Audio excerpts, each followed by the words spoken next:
Shalom, investidores, tudo bem por aí? Você sabe o que é investimento? Você sabe por que nós devemos investir? Não? Bom, vem comigo que eu vou te falar.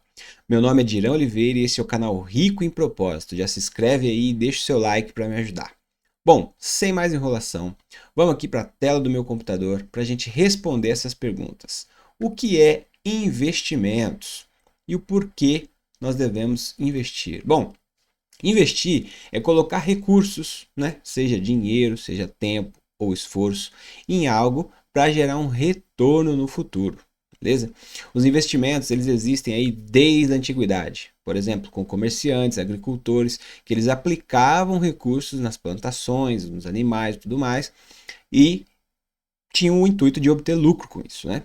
Esse conceito moderno que a gente conhece hoje de investimento financeiro, ele começou a surgir um pouco mais para frente ali, junto com o surgimento das bolsas de valores, os bancos, né? Lá por volta do século XV, XVI, XVII, por aí vai. A gente vai falar um pouquinho mais disso. Bom, eu trouxe aqui um exemplo bem prático, né? Sobre o significado do investir. Vamos supor que você tem aí na sua casa, ou no seu quintal, melhor dizendo, uma galinha. Você tem uma galinha e aquilo ali é o seu bem, aquilo ali é o seu recurso. E o que você pode fazer com essa galinha? Bom, se você pensou assar ela, é exatamente isso que eu trouxe aqui. Pode ser frita, pode ser cozida, não sei, do jeito que você preferir. Mas você vai se deliciar, você vai comer um delicioso frango assado aí, né? Um banquete. Porém, o que isso significa? Significa que você torrou todo o seu bem, todo o seu patrimônio. Agora você não tem mais a galinha, porque a galinha que você tinha, você comeu. E talvez a gente pode fazer isso com o nosso salário. A gente recebe um salário e a gente pode fazer o que com esse salário? Consumir ele todo, ou seja, gastar ele todo, seja comprando coisas, seja pagando, né, as nossas despesas. Mas o final é que a gente termina o mês, termina aí o período sem nenhum recurso. Bom, em outro cenário, vamos pegar a mesma galinha, você possui essa galinha, mas ao invés de você comer ela, de você fritar ela, assar ela ou cozer ela, o que você faz? Você investe. Exatamente, você vai investir tempo para cuidar dessa galinha, você vai investir recursos aí, porque você vai precisar alimentar ela, então você vai comprar ali o alimento para cuidar dessa galinha, né? Se for necessário ali algum cuidado médico, você vai investir dinheiro ali de algum jeito, né? Você precisa dar água para ela, você precisa talvez construir um local para ela viver e tudo mais. E isso vai gerar que tipo de retorno? Bom, você sabe a resposta. Ovos. Esse é o retorno que vamos obter com essa galinha, ou seja, nós estamos ali investindo, cuidando daquela galinha e ela vai retornar ovos para a gente. Isso é já o nosso retorno ali do lucro, vamos colocar assim, dessa galinha, porque a gente pode vender esses ovos. A gente pode também consumir eles, né? A gente pode comer, fritar, fazer um omelete. E aí a gente volta na mesma situação, né? Então, pegamos esses ovos e se a gente fizer um apanhado aí de ovos fritos e nos alimentarmos dele? Bom, em parte nós estamos investindo na galinha, ela está gerando recursos, porém nós estamos consumindo os recursos que ela está gerando. Quanto tempo essa galinha vai viver? Quanto tempo essa galinha vai continuar colocando ovos? A gente não sabe, não é mesmo? Isso, pensa assim com o seu salário também. Quanto tempo você vai continuar trabalhando no lugar que você trabalha? Quanto tempo você vai conseguir manter esse mesmo nível de salário que você tem hoje? Se nós não reinvestirmos, se nós não guardarmos. Aqui com os ovos é a mesma coisa. Nós podemos reinvestir os ovos, ou seja, comemos somente uma parte deles, ou podemos vendê-los, também que vai gerar recurso. Mas o caso aqui, vamos considerar consumir uma parte deles e a outra parte deles nós deixamos o fluxo acontecer, né? Esses ovos vão ali se transformar em pintinhos que vão crescer e virar novas galinhas, ou seja, a gente está reinvestindo. Essas novas galinhas vão crescer e vão botar o que? Mais ovos. A gente está expandindo o nosso recurso, ou seja, o ovo aqui vai estar virando galinha que vai transformar em mais ovos, a gente está multiplicando. Com o salário é a mesma coisa, se a gente pegar parte do nosso salário e começar a investir esse dinheiro, essa parte. Isso a longo prazo, né? Obviamente, depende do quanto, mas isso vai começar a gerar rendimentos que vai começar a trazer mais e mais recursos para a gente. Ou seja, vai chegar um momento em que o dinheiro vai estar trabalhando para a gente, o próprio dinheiro vai estar gerando mais dinheiro, que é o conceito dos investimentos, beleza? Bom, adentrando aí um pouco na história, né, no conceito aí dos investimentos, a origem mesmo, né?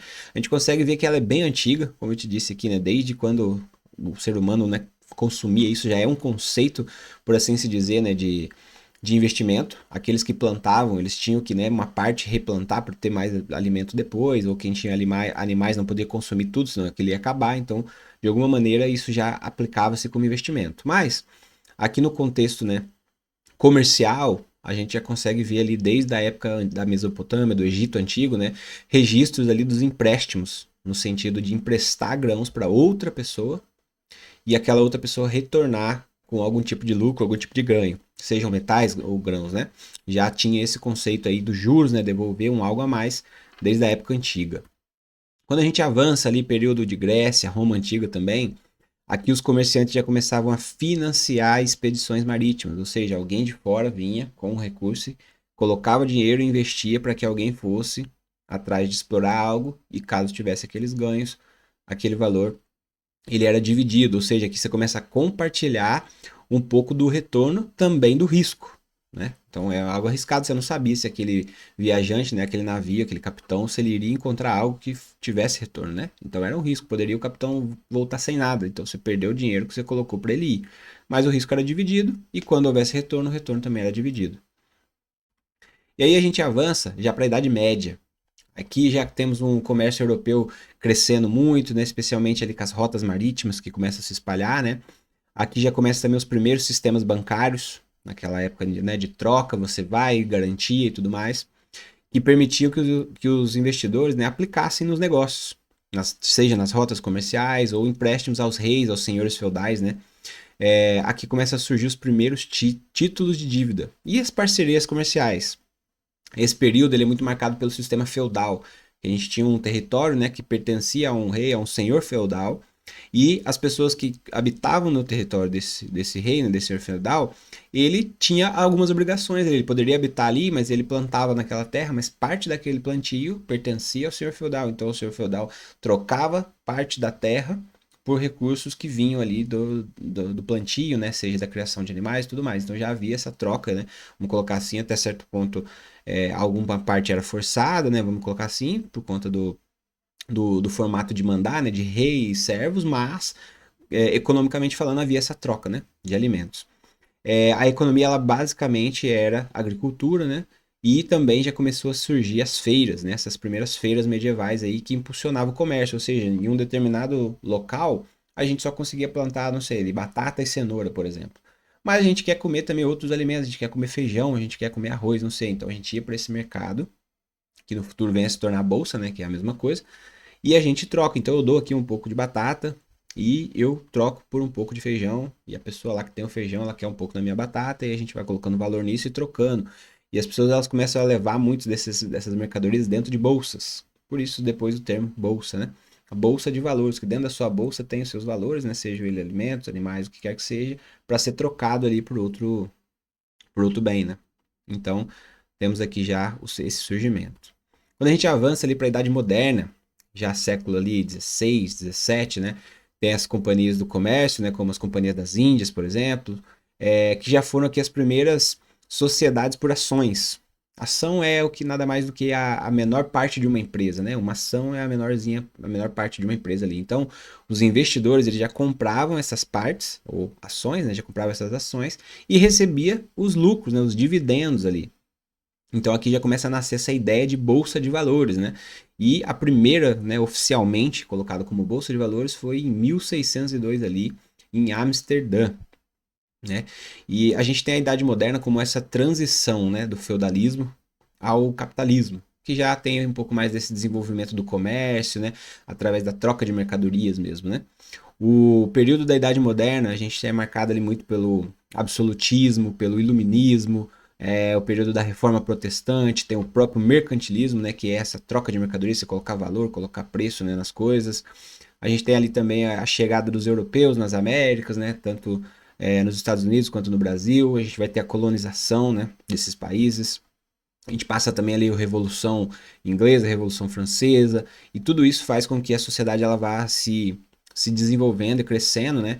A gente tem também a Inquisição lá da Igreja Católica e o Renascimento, né? E aí a gente começa a transicionar para o que a gente chama de Era Contemporânea, que é a partir ali do século XIX, fim do século XVIII, né? O XIX, o XX, até os dias atuais, né? Que é muito marcado pela Revolução Industrial. Aqui as empresas elas já vão começar a precisar de muito capital, porque a gente tinha ali um modelo, né, de o dinheiro dentro dos burgueses, né, dos senhores feudais, daquelas pessoas mais específicas. E a gente começa a transicionar para essa necessidade das grandes cidades, das grandes indústrias, da construção, né, de fábricas, das ferrovias e tudo mais, e isso requer muito mais dinheiro do que uma única família, né, poderia pagar, do que um único senhor feudal ele teria como recurso, né? Então esse período ele começa a trazer essas grandes transformações, né, causadas aí por este desenvolvimento tecnológico, essa consolidação aí do capitalismo, né? Na questão do dinheiro. Então começa a surgir já também a bolsa nesse sentido de não uma pessoa mais fazer uma troca, né? Ou uma pessoa comprar parte de aquela empresa, mas sim o coletivo, justamente por conta disso, né? A bolsa ela passou a ser esse meio de captação de recursos para poder financiar novas indústrias, financiar a construção ali de companhias elétricas, de ferrovias, né? Como eu disse, porque o capital necessário para isso era muito grande. Então, por exemplo, a ferrovia inglesa, né, as ferrovias inglesas, elas foram financiadas, grande parte delas, por emissão de ações e títulos, que para diversas pessoas e esse dinheiro era colocado lá na construção, né? Isso possibilitou a expansão, né, de forma muito acelerada e muito rápida, numa larga escala, de toda a industrialização que a gente conhece. E aí eu trago aqui a Bolsa de Valores, né, a famosa B3 ou a Bovespa, que é aqui do Brasil, né? Essa fotinha aqui é uma foto ali de 1997, né? Obviamente, era mais ou menos aqui, você tinha que ir lá num horário determinado, levar o seu dinheiro, trocar aquele, né, as ações, elas vinham em papel, você assinava, era tudo muito manual.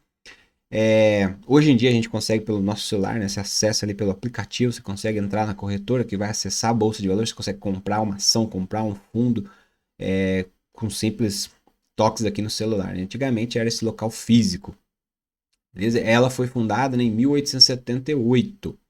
Ela começou ali como Bovespa, né? Hoje ela é comumente chamada aí de B3, que juntou o B de Brasil, B de bolsa e B de balcão, né? Por isso B3. Bom, mas aqui é a Bolsa do Brasil. A do Brasil ela é uma das últimas ali em questão de períodos, né? Falando das principais bolsas do mundo. A gente tem, por exemplo, na Bélgica, ali no século XV, XVI, as primeiras práticas, ainda não era chamado de bolsa, mas como eu contextualizei ali no período, né? Esse local específico onde o registro conta é a Bélgica, né? Onde as pessoas iam, levavam e trocavam mesmo o recurso ou bem por valor, por uma ação de outra parte. Depois, em 1602, nós temos de fato a primeira bolsa de ações, né, igual eu trouxe ali, que é a oficial, Amsterdã. E aí, com o passar dos anos, ali quase 100 anos depois, em 1698, a gente tem a consolidação do mercado mais moderno, em Londres, né, lá na Inglaterra. E, posteriormente, lá em 1792, aí sim nós temos em Nova York, a famosa Wall Street, a consolidação ali do centro global do capitalismo, né? Essa altura aqui os Estados Unidos já estava independente e temos essa bolsa lá, né? Que até hoje é uma das maiores do mundo, né? Depois, em 1801, tem a Grande Bolsa de Paris, que é o destaque ali da Europa, né? Continental. E por fim, em 1878, a gente chega com um grande marco da América Latina, que é a Bolsa Faria de Lima aí, né, em São Paulo, conhecida na Rua Faria de Lima, a Bolsa de São Paulo, beleza? E aí eu lhe pergunto, né, faço esse questionamento, por que investir, né? E a gente pode pensar alguns motivos, né, para que a gente evite que o dinheiro perca o valor com o tempo, né, a famosa inflação. Eu vou mostrar uma tabelinha aqui da questão do valor de compra. A gente pode considerar também a garantir a nossa segurança financeira no futuro. Como a gente deu o exemplo aqui da galinha, a gente não sabe quanto tempo aquela galinha vai ficar botando os ovos. A gente não sabe quanto tempo a gente vai estar ganhando o salário que a gente ganha hoje. A gente não sabe quanto tempo a gente vai estar no trabalho que a gente tem hoje. Se você é empresário, a gente não sabe quanto tempo a nossa empresa vai estar rendendo, vai estar lucrando como rende hoje. A gente tem que pensar no futuro. A gente vai ter a mesma força, a mesma energia para trabalhar como a gente trabalha hoje? Então, a gente tem que começar a pensar nesse futuro, pegar parte daqueles ovos, né? Pegar parte desse recurso e alocar ele, guardar ele e investir ele para que no futuro a gente esteja guardado, né? A mesma coisa em relação a aumentar o nosso patrimônio. Se a gente consome tudo que a gente gasta hoje, quer dizer que a gente não tem patrimônio nenhum. Para a gente conseguir aumentar o nosso patrimônio, a gente precisa ter também esse foco aí em investir, em guardar o nosso dinheiro. Guardar não, investir.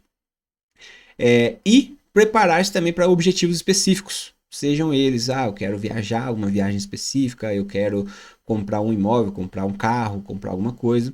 E até mesmo, eu acho que o mais importante é a aposentadoria. Né? A gente sabe que a gente vive aqui hoje num modelo, né, de pirâmide, vamos colocar assim, de aposentadoria, onde a base de toda a pirâmide ali, que é a força trabalhadora, né, as pessoas ativas no trabalho, elas trabalham para sustentar o salário daqueles na ponta da pirâmide, né, os idosos que já não estão trabalhando mais, que é a aposentadoria. Porém, com o passar dos anos, né, a gente tem visto isso acontecendo, cada vez mais as pessoas estão vivendo mais, a saúde avançou, a tecnologia avançou, então a gente vê cada vez os idosos vivendo mais, cada vez mais pessoas aposentadas, e a gente vê também uma diminuição na quantidade de filhos que as pessoas andam tendo. Então, antigamente, a gente tinha pessoas aí com 9, 10, 12 filhos. Hoje em dia é 1, 2. E muitos ainda não têm filhos também e escolhem não ter. Então, isso diminui a quantidade de força de pessoas trabalhando, pessoas juntando dinheiro para que sustente aquela quantidade de pessoas aposentadas. O Japão já viu essa realidade, né? A quantidade de pessoas lá que são aposentadas, que dependem desse recurso, já está se tornando insustentável para quem está trabalhando, então o governo tem que fazer algumas mudanças. E aqui no Brasil também não é diferente. A gente, né, se você pesquisar, você vai ver as, as muitas reformas que tivemos, né, mudanças nas regras. Então, antigamente se aposentava com uma determinada idade, isso passou a aumentar e aumentar o tempo de contribuição e tudo mais, justamente porque é algo insustentável ao longo prazo. Então, nós aí que temos na casa de 20, 30, 40 anos, quanto tempo mais a gente vai conseguir estar trabalhando para se aposentar? E a gente vai conseguir se aposentar? Fica aí o questionamento, né? E um outro questionamento, mesmo que a gente consiga aposentar, o dinheiro, o valor da aposentadoria vai ser o suficiente para a gente viver? Da maneira como a gente vive hoje? Então, esses são os motivos principais aí do porquê nós devemos investir, a importância disso. Bom, aqui eu trouxe, né, para materializar tudo isso, a questão do poder da inflação. Se a gente somente guarda o nosso dinheiro, né, coloca ele ali na poupança, ou coloca ele, né, dentro de casa, debaixo do colchão, né, como é costumeiramente falado, a gente está perdendo dinheiro. A gente está perdendo dinheiro. Olha aqui, eu trouxe esse dado aqui, você consegue encontrar na internet, um comparativo aqui. O plano real foi quando teve a mudança do real, né? A gente tinha ali até 94 o Cruzeiro Real e mudou a partir de 1994 nós temos o real, né? A moeda como nós conhecemos, que é atualmente a mesma moeda até hoje. E aqui eu trouxe algum exemplo, 10 exemplos aqui, né? O preço, quanto era um quilo de açúcar em 1994? Era 68 centavos. E hoje, em 2025, o mesmo quilo de açúcar a gente paga aí R$ 4,69, ou seja, um aumento de 589% no preço desse produto. E aí você dá uma olhada com calma aqui, ó, eu vou destacar aqui também, ó, a dúzia de ovos custava R$ 1 uma dúzia de ovos, número 6 aqui da lista. Atualmente é quase R$ 15, né? R$ 14,90 uma dúzia de ovos, ou seja, 1.390% de aumento. O pãozinho francês também, gente, era 10 centavos um pãozinho em 1994. E atualmente é 1,14. Isso aqui, lembrando que é uma média, né? Talvez seja até mais caro aí na sua cidade. Comenta aí nos comentários quanto está custando um pãozinho francês na sua cidade. Vamos ver esse valor, né? Bom, eu trouxe aqui, né, falando sobre essa questão de proteger o dinheiro, né? Se a gente somente guardar, deixar o dinheiro parado na poupança, em casa, de qualquer forma, o tempo vai fazendo esse dinheiro perder, a gente perde o poder de compra. Eu trouxe aqui para materializar. Se a gente tivesse R$ 100 em 1994, o que a gente conseguiria comprar? E o mesmo R$ 100 hoje, em 2025, o que a gente ia comprar? Olha aqui, eu peguei só alguns exemplos. Em 1994, a gente compraria 147 quilos de açúcar com R$ 100. Hoje, em 2025, a gente compraria só 21 quilos. E vamos lá para a dúzia de ovos, olha ali. A gente compraria 100 dúzias de ovos em 1994 com R$ 100, ou seja, 1.200 ovos. E hoje, em 2025, a gente só compra 2 dúzias, ou seja, 24 ovos. Olha a diferença desse poder de compra que a gente consegue ver aqui na inflação. Olha o pãozinho, o último da lista aqui. Em 1994, se eu pegasse R$ 100 e comprasse tudo de pãozinho, era 1.000 pãezinhos. 1.000.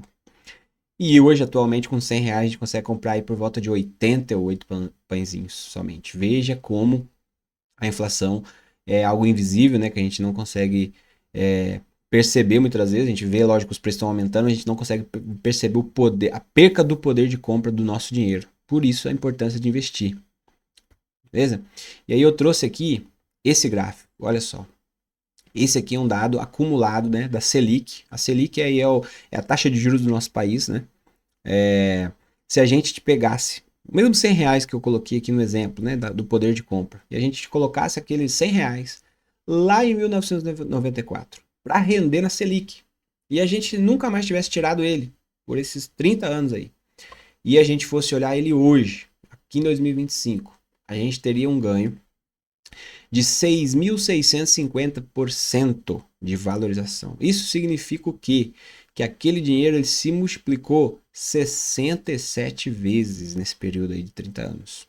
Ou seja, os 100 reaisinhos guardadinhos ali no Selic, né, eles seriam transformados em quase 7 mil reais, dá 6.900 e alguma coisa. Quase 7 mil reais. Isso sem a gente fazer mais nenhum aporte, nenhum acréscimo. A gente só pegou 100 reais e guardou na Selic, lá em 94. E esquecemos lá. A gente teria hoje 7 mil reais. Olha só esse poder, né? A gente fez o comparativo aqui. Aqueles 100 reais comprando em 94 e 100 reais comprando hoje. E se eu comparasse agora os 100 reais comprando em 94 com 7 mil reais comprando hoje em 25? O poder seria muito maior, não seria? Esse é o poder que a gente consegue ver da do nosso bem, né, do nosso valor do dinheiro sendo preservado com o investimento, porque isso multiplica, isso tem a ver com os juros compostos. Então, a gente precisa ter isso na nossa mente, construir o nosso patrimônio, tá bom? O salário ele pode até pagar as contas, mas ele não gera nenhuma riqueza futura. Investir transforma parte da nossa renda em ativos que vão crescer com o tempo. Por exemplo, ações, fundos imobiliários, a própria renda fixa, né? Aí vai depender do perfil de cada um. É que nem plantar uma árvore. A gente planta a árvore hoje e a gente vai colher o fruto daqui a muito tempo. Ela vai crescer para poder dar o fruto. A gente precisa também ter o entendimento de gerar renda passiva, que é o que? Colocar investimentos ali, como fundos imobiliários ou ações que geram dividendos, né? Ações que significa que ela pega o lucro, a empresa pega o lucro e ela divide isso como um dividendo para quem é acionista. Isso vai gerar para a gente uma renda regular. E assim a gente vai conseguir criar uma fonte de renda que é além do nosso trabalho. A gente tiver um dinheiro ali rendendo para a gente, né? Um fundo imobiliário, por exemplo. Tem vídeo aqui no canal sobre fundo imobiliário. Você pega um exemplo, fundo imobiliário de shopping. É um fundo que investe em shoppings. Todo o aluguel, todas as vendas que acontecem naquele shopping é dividido depois para os cotistas. Ou seja, a gente tem mensalmente um aluguel que a gente recebe por ser dono, por ser participante, né, daquele fundo. Então, isso faz com que o nosso dinheiro ele continue crescendo. E também a gente precisa ter em mente, né, sobre realizar nossos sonhos, nossos objetivos no futuro. Qual é o nosso objetivo? Você quer viajar? Você quer fazer uma viagem grande para o exterior? Você quer comprar um carro? Você quer comprar uma casa?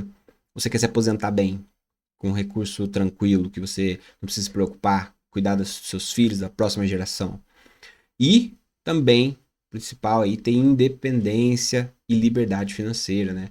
Quando o dinheiro trabalha pela gente, a gente acaba tendo tempo e tendo escolhas. A gente pode escolher, se eu tiver a condição do meu dinheiro trabalhando para mim, me rendendo mais do que a aposentadoria rende, eu posso escolher, bom, com 50 anos eu não vou trabalhar mais. Ou o trabalho se torna uma opção.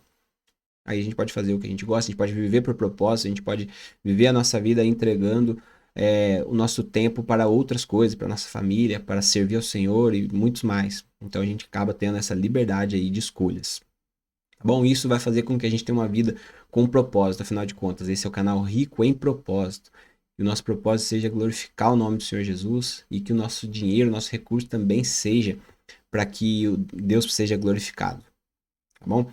Então, que a gente tenha na nossa mente esse entendimento da importância dos investimentos, da importância de a gente separar uma parte daqueles ovos e colocar eles para se multiplicarem, beleza?